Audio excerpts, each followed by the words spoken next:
¿Cómo le va, diputado? Un gusto saludarlo. ¿Todo bien? Hola Juan, ¿y todo bien? Buenas noches, ¿cómo estás? Muy bien, muy bien. A ver, quiero charlar con vos dos o tres temas obvios, pero intentando ponerle la cabeza un poco, no desde tu rol como legislador de la oposición, sino más bien como un entendido en materia de seguridad, que lo sos, indudablemente.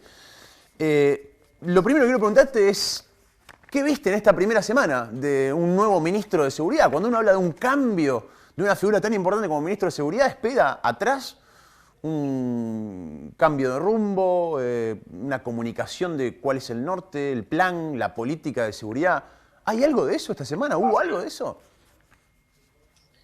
Juan, y yo creo que en realidad no hubo y no va a haber, hasta tanto el gobernador no tenga en claro cuál es el rumbo que le quiere dar a la seguridad pública. Mirá, esta designación del señor Rimoldi es un hecho más de una serie de contradicciones y de decisiones inexplicables que se fueron dando en materia de seguridad pública desde el día uno de la gestión. En la campaña, si obviamos la desafortunada promesa electoral de la paz y el orden, había una promesa que decía el gobernador en un spot, que era que con él iba a haber un jefe de policía de provincia y 19 jefes de unidad departamental. O sea, esto que promete ahora Rimoldi, que es lo que existe en realidad. Pero designa como ministro al ministro Saín, que pensaba todo lo contrario, que pensaba que había que centralizar en regiones la policía, que no había que tener jefaturas únicas, y por otro lado designa al mismo Perotti como jefe de policía a quien pensaba todo lo contrario de lo que pensaba Saín. El día uno de gestión le saca al Ministerio de Seguridad el control del servicio penitenciario Ujú. y lo pone en cabeza del Ministerio de Gobierno. Y a los meses Se lo devuelve. deja hacer el Ministerio de Gobierno. Mm. Y después se lo devuelve. Digamos, cuando se va Saín, vuelve a la órbita del Ministerio de Y a los Seguridad. 2 años, cuando se va a salir, y 9 meses después se lo devuelve. En diciembre del año pasado, se lo devuelve al Ministerio de Seguridad cuando se da cuenta que había tomado una decisión equivocada, entiendo yo. Y esto es parte de una cadena de desencuentros que nos llevan hoy a tener en boca del gobernador que anunció cuando asumió que se rompían los pactos, supuestos pactos, de la política con la policía, la designación de un policía como ministro de Seguridad en lugar de un dirigente de la política o de un civil. Primera vez en la historia democrática de Santa Fe que ocurre algo así. ¿Qué lectura haces de esto en particular? Porque desde Reutemann en adelante, nunca un policía o ex policía estuvo a cargo políticamente de la fuerza de seguridad.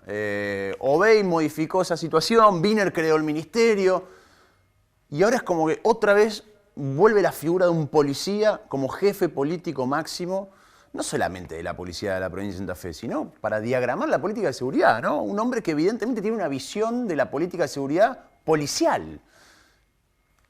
Sí, que eso per se no tiene por qué ser negativo. Se puede ser una persona que venga de la fuerza policial y tener un concepto democrático de la organización de la sociedad, y también se puede ser un civil y ser una persona Totalmente. autoritaria y antidemocrática. Eso no tiene que ver en sí, no hago juicios de valor personales sobre alguien que todavía hoy no tuvimos la posibilidad de conversar y de escucharlo. No tuvimos ningún ciudadano la posibilidad de escuchar acabadamente las líneas de trabajo que propone, pero porque en el fondo, Juani, quien no tiene claro lo que quiere hacer es el gobernador. Y para quien no tiene claro el rumbo, no hay barco, no hay viento y no hay capitán que le sirva. Entonces lo que vemos en seguridad pública y en el servicio penitenciario es un absoluto desgobierno que ya ha transcurrido casi 3 años de gobierno, de gestión. La responsabilidad recae indudablemente en el gobernador. Dicho esto, la conducción de la policía, de las fuerzas de seguridad, la conducción de la política de seguridad en democracia es de la política. La conducción y el control de la fuerza de seguridad desde ya, que lo operativo no hay nadie mejor que un policía para saber hacerlo. Pero la conducción, el norte, el rumbo, lo tiene que dar el gobierno. Y el gobierno se expresa a través de los funcionarios políticos que designa el gobernador. Porque en el fondo, quien gobierna la seguridad pública es el gobernador de la provincia de Santa Fe. Lo que ocurre con esto es que el gobernador renunció a gobernar la seguridad pública. El gobernador decidió no hacerse más cargo del problema y le dio a la policía su autogobierno. Nunca va a salir bien algo así, porque nunca sale bien nadie que se autocontrole. ¿Vos Ni la estás ni seguro la que esto es un... O sea, lo que viene es el autogobierno de la policía? ¿Para vos es claro eso, digamos? ¿Se viene un autogobierno policial? Es la confirmación del autogobierno de la policía. En este gobierno, si alguien me dice que hubo control sobre la policía, no sé, juguemos un lechón, Juan, y que acá hubo control de la policía. No se pudo controlar ni siquiera el combustible que se gastaba. No se pudo controlar ni siquiera cuando se rompían los móviles para que se arreglen, para que se reparen.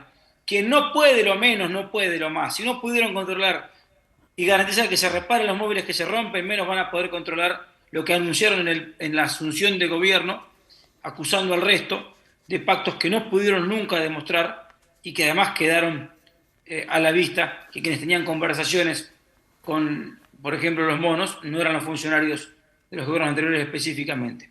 Pero digo, obviamente que hay un autogobierno, y yo no lo llevo al terreno de lo que puede ser las complicidades delictivas, que eso es materia siempre de investigación de la justicia. Digo, lo llevo al terreno de la efectividad del control de lo que hacía la policía en la calle. Un gobierno que tiene centenas de móviles, miles de móviles, y que solamente logra que en Rosario haya 32, evidentemente no gobierna y no controla. Porque si gobernaran y controlaran tendrían por lo menos 160, como había hasta hace 2 años y medio atrás. Cuando eso no pasa, es porque evidentemente no hay gobierno y tampoco hay control.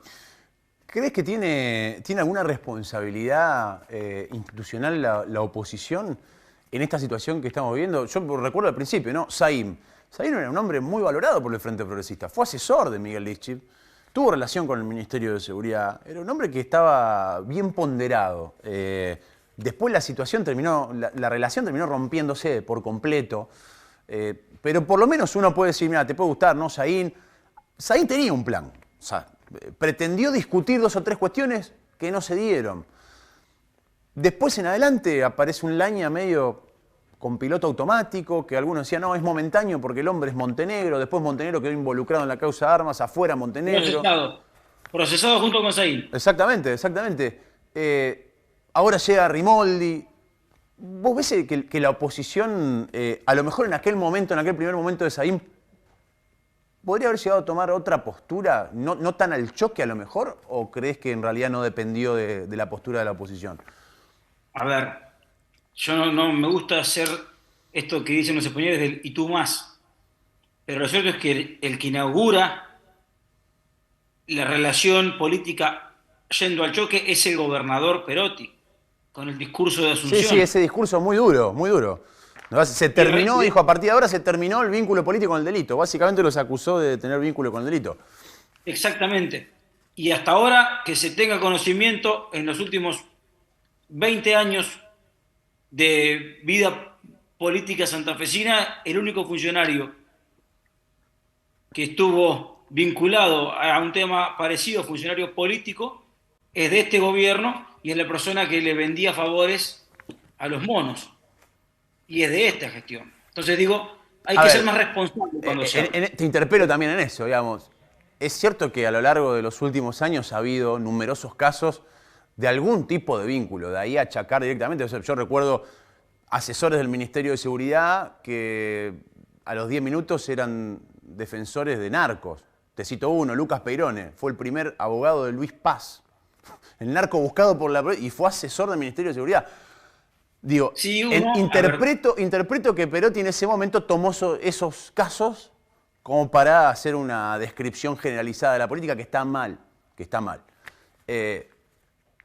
Pero hay que ser sinceros, digamos, en los últimos años en la provincia de Santa Fe hubo varios casos, jefes policiales detenidos, hay un montón. Me refiero a funcionarios políticos. Sí, Peirone fue un funcionario, asesor político. Y luego de haber sido asesor se dedicó a la abogacía privada, como cualquier abogado tiene derecho a defender a quien considere que Bueno, tiene que pero hacer un escuchá, bueno, movimiento ¿te hizo un poco de ruido? Que Alcácer, otro, José obviamente que Alcácer, sí, lo mismo, asesor del Ministerio de obviamente Seguridad, que sí, pero no lo defensor de hizo narco después, o sea, hace un poco de pero ruido. Juani no lo hizo como funcionario, lo hizo como abogado particular una vez que dejó su cargo. Sí, bueno, renunció y empezó la... De hecho, renunció Bueno, a lo la hizo como defensa de abogado paz. particular. No, ¿Sabés la cantidad de abogados que defienden cosas en las que no están de acuerdo y las bueno, defienden por sí, profesión? exministros. El Frente Progresista tiene un par de exministros que terminaron defendiendo algunas de las causas más emblemáticas de Igual, los últimos años. igual Juani, quizás vos puedas darle más argumentos al gobernador que los que el gobernador esgrimió ese día. Te felicito. No, bueno, yo intento interpretarlo, ¿no? Para mí fue un error Sí, de Perotti. obviamente. Primero que llega, a ver, hay que No creo que el entender, gobernador necesite intérpretes. sí. Espero que no lo necesite a esta altura del No, no partido. interpretarlo al gobernador, interpretar la situación, digo yo. Ah, Me pongo en el lugar de Perotti, me acuerdo de ese primer discurso de apertura de sesión en la legislatura y me acuerdo de ver la cara de la oposición, que ustedes no se la esperaban, digamos. Esperaban quizá, porque el clima estaba duro, venía de un presupuesto que no lo había propuesto el gobernador, digamos, el clima estaba muy tenso, en esos 6 meses de transición fue tenso. Ahora, Perotti sí, nosotros es cierto lo que vos decís, o sea, rompió la relación de entrada, porque eso rompe relación. esperábamos una persona que entienda que la ciudadanía no le había dado todo el poder. Que no era un rey de la provincia de Santa Fe. Demostró ser ni siquiera un buen gobernante de la provincia de Santa Fe.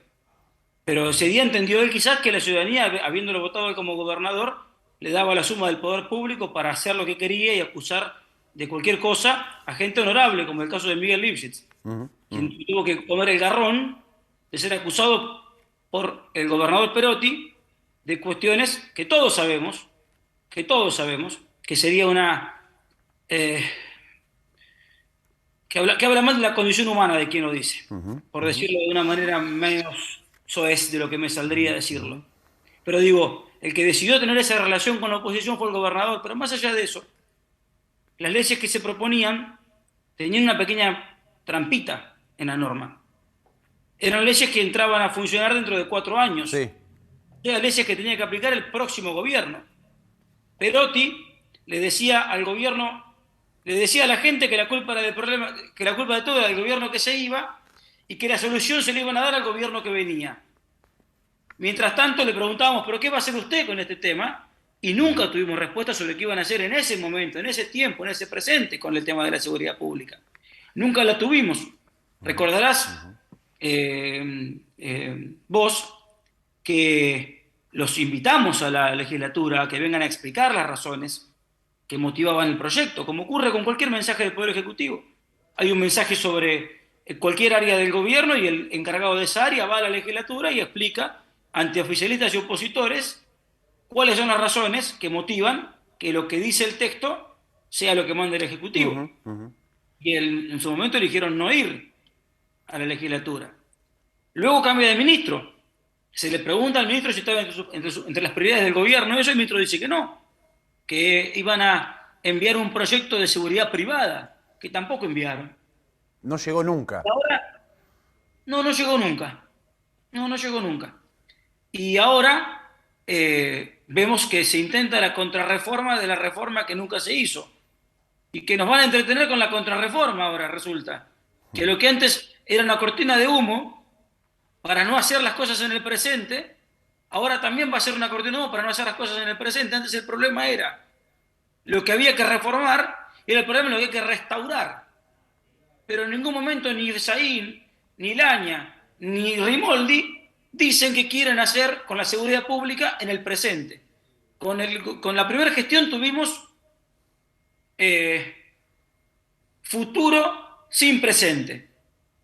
Con la segunda, presente continuo. Estamos comprando, estamos averiguando, estamos viendo, está llegando, estamos negociando. Y con la tercera, estamos hablando de pasado. Bueno, si alguno se ocupara del presente, estaríamos un poquito mejor.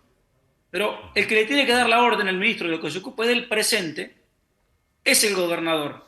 Y como el gobernador de Seguridad Pública no habla, se transforma en el secretario del zorro, y tampoco se puede interpretar lo que dice porque no habla de ninguna manera, no se sabe tampoco a dónde quieren que vaya el gobierno en materia de seguridad pública ni en materia de servicio penitenciario. Juan, muchas gracias por este tiempo. Gracias a vos, un abrazo.